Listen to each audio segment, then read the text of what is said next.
Hello everyone and welcome to the 7th episode of my Materialize CSS mini-series. Now in this video I'm going to be covering buttons using Materialize.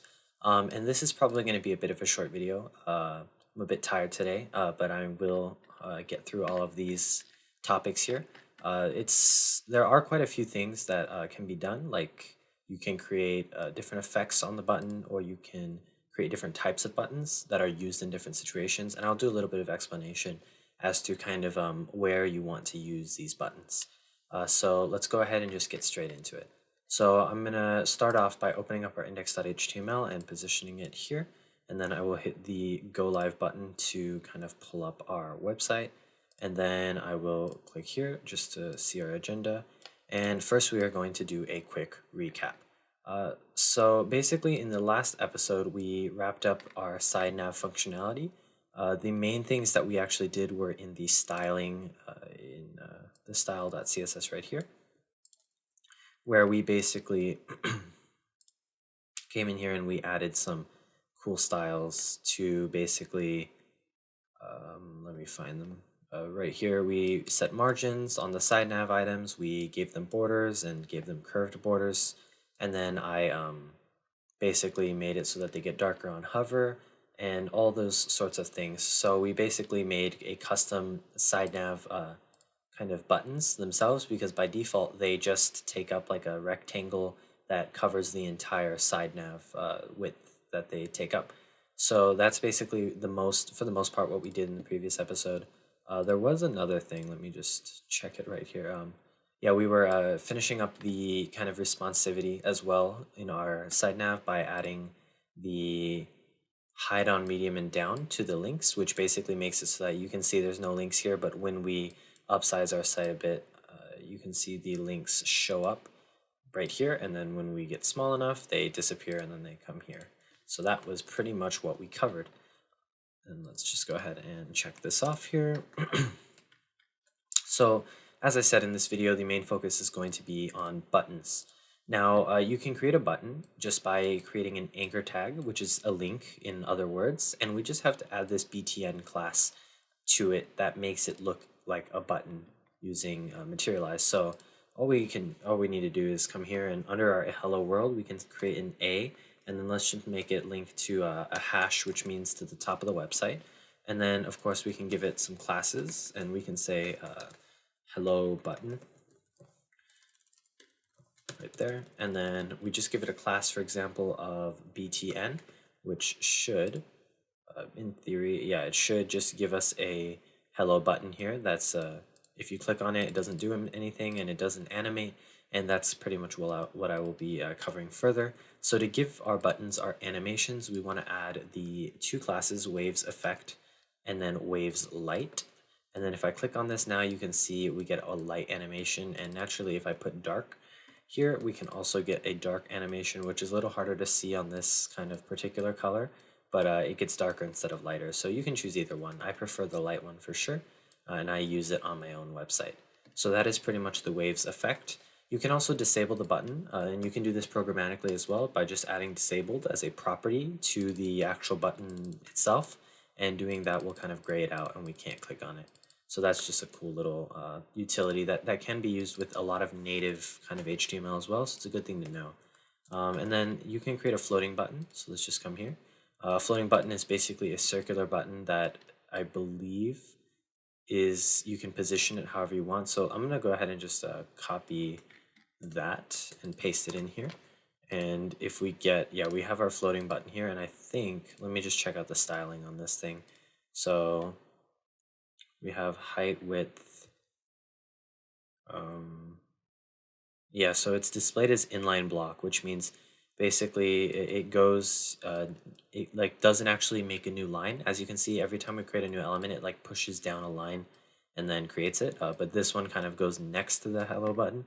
We can make it go on to the next line by forcing it, instead of being inline block, to just be display block, which is by default a block like that, and that should push it over to the next side. So I mean, you can style it however you want, but the gist of a floating button here is it's just a circular kind of button, and which is pretty cool. Like we can position it, and it's just a different kind of button really that we can use. And then so that's pretty much the floating button. There's also the flat button, which materializes explanation for the reason, or the reason for these being in existence is that you can actually have a button that just doesn't have any shadows, basically.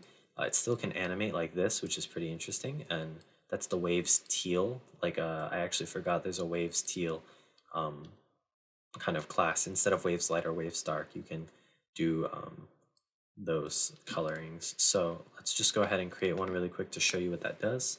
So I'll just create an A, and again, I'll make it go to hash, and I'll give it the class of btn button waves, or actually I need to just give it button dash flat. And if I do that, then we actually should give it some text first. Hello button again, and now we have a flat button like this. So actually when we hover over, you can see that it kind of highlights in this teal color, and then if we click on it, it goes, it's just a normal button, except there's no shadowing on it, which is pretty cool.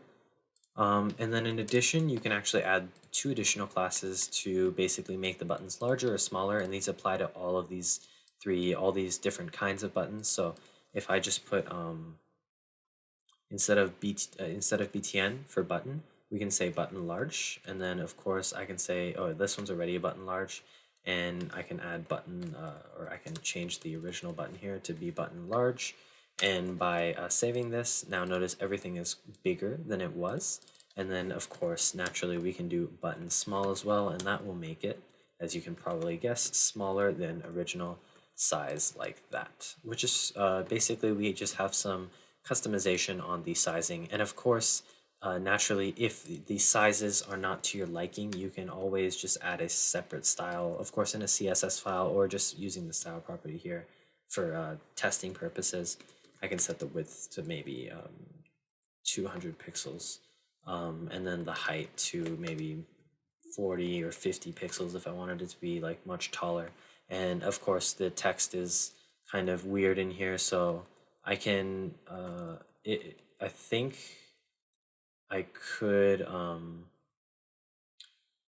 say center dash align. I'm not sure how to actually vertically center the text in this situation, since the text is actually part of the element itself. I'd probably have to look further into that, but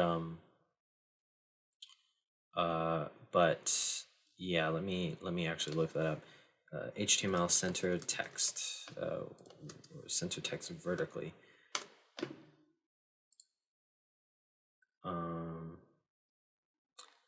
Center align text, left and right align. Oh, using padding. So I guess padding is kind of the way to do that. So what we do padding, maybe I think 50% or maybe like 40% might be the way to do that. No, never mind. Maybe padding is like 20 pixels. We'll see what that does. And that pushes it down. So if I made it 10 pixels instead, I guess, okay. So I guess doing that can center our text. And this is probably not the greatest solution, but I would do more research into it if you are actually planning to change the size of your buttons, which I don't normally do because I'm fine with the generic sizes. So we can, yeah, so that was actually pretty much all I had to cover. Like I said, I'm feeling a bit tired today, so I'm going to go ahead and end this one a little bit early. But we did actually go over all of the concepts that had to do with buttons. Overall, it's quite a small topic. I mean, this page for documentation is really short. It's just this right here, unlike the other episodes where we had much longer pages of documentation to cover. So yeah, I guess we're pretty much done with this episode. If you enjoyed the video, please consider giving it a thumbs up, subscribe, and hit the bell icon for notifications whenever I post new videos. Thank you for watching, and I'll see you in the next one.